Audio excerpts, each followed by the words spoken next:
प्रेम शुक्ला जी, आप स्टूडियो में हैं तो शुरुआत हम आपसे करेंगे। और अमिताभ बच्चन की एक फिल्म आई थी दीवार जी, उसमें एक डायलॉग था कि आज खुश तो बहुत होगे तुम।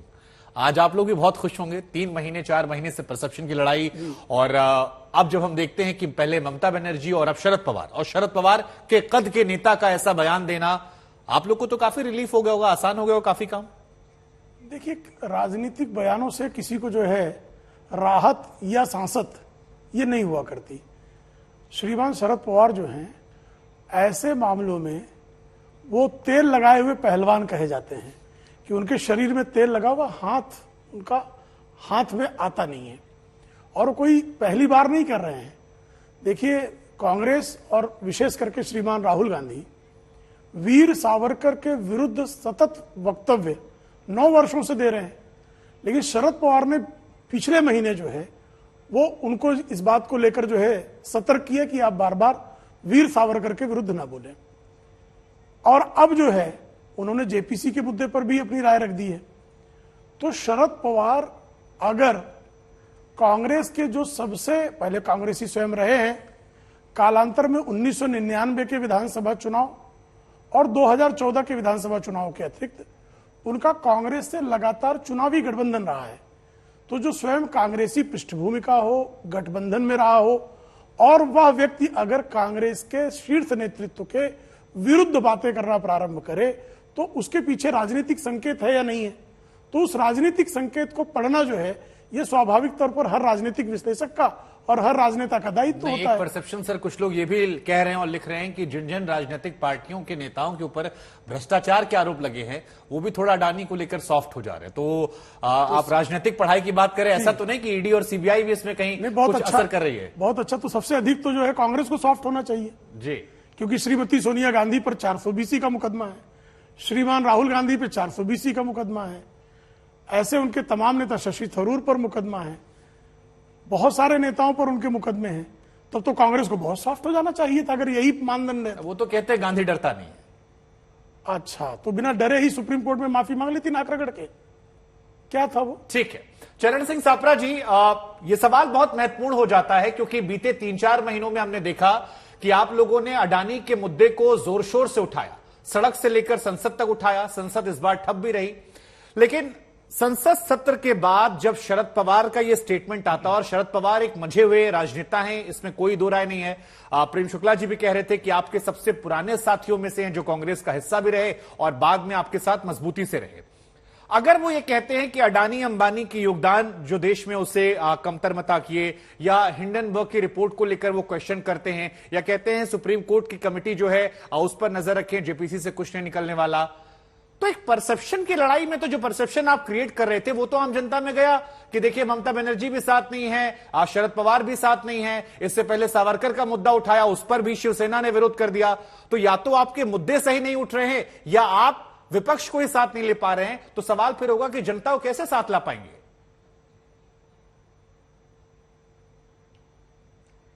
देखिए, ये परसेप्शन जो है, ये भारतीय जनता पार्टी इस तरह की परसेप्शन देश के अंदर बनाना चाहती है जो बनेगी नहीं। अब मैं आता हूं शरद पवार जी के बयान पर। सबसे पहले तो यही कहना चाहूंगा कि शरद पवार जी का या उनकी पार्टी का ये व्यक्तिगत बयान है। ये कोई जो बाकी की 19 विपक्षी पार्टियां हैं, ये उनका बयान नहीं है। और कहीं भी इस बयान के तहत श्री शरद पवार जी ने यह भी नहीं कहा कि मैं अडानी के मामले में नरेंद्र मोदी को और बीजेपी को क्लीन चिट देता हूं। क्या उन्होंने क्लीन चिट दिया? नहीं दिया। दूसरी बात, क्या शरद पवार जी का यह वक्तव्य ये समझना चाहिए कि बाकी की 19 पार्टियां जो विपक्षी पार्टियां हैं वो उनका जेपीसी की मांग का अधिकार छीन लेती हैं? नहीं, ऐसे भी नहीं हो सकता।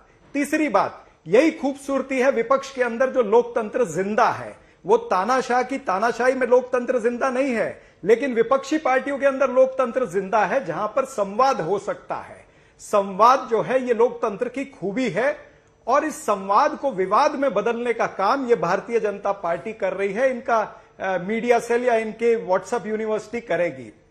ये संवाद को विवाद में बदलकर देश का ध्यान भटकाना चाहते हैं। अडानी के विषय पर ध्यान भटका करके चलेगा नहीं।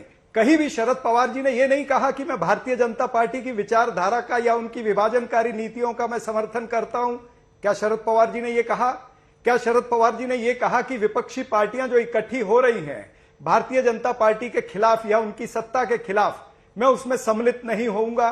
क्या शरद पवार जी ने कहा? नहीं कहा।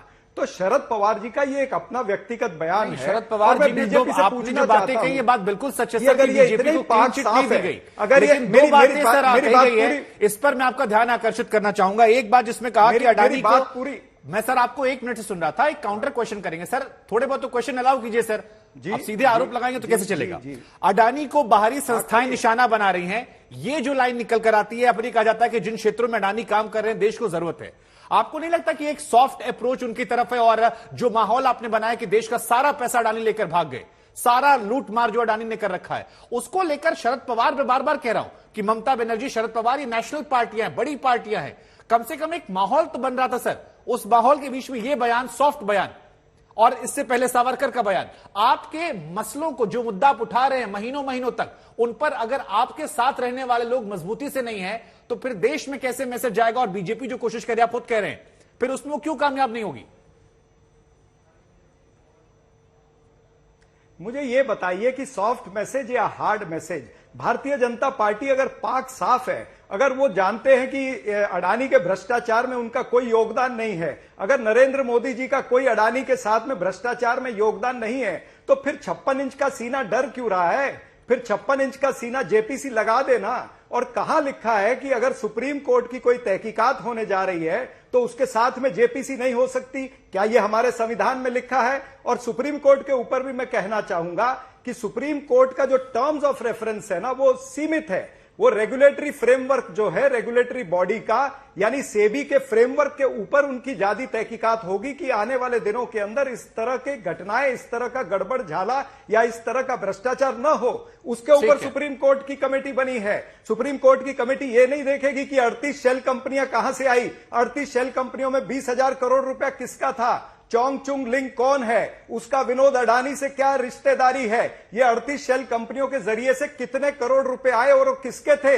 वो प्रधानमंत्री के थे, अमित शाह जी के थे, या फिर वो पीएम केयर फंड के थे, या फिर वो किसी चीनी कंपनी के थे? जिस चीनी कंपनी को ये सारा काम मिला है, चाहे रोड का काम है, चाहे डिफेंस का काम है, इंफ्रास्ट्रक्चर का काम है, वो हमारा दुश्मन देश है। दुश्मन देश के उद्योगपतियों को अडानी के जरिए से भारत में काम मिलता है, तो विपक्ष क्यों नहीं सवाल पूछे? हम जेपीसी की मांग करेंगे और जेपीसी की जो डिमांड है वो करते रहेंगे।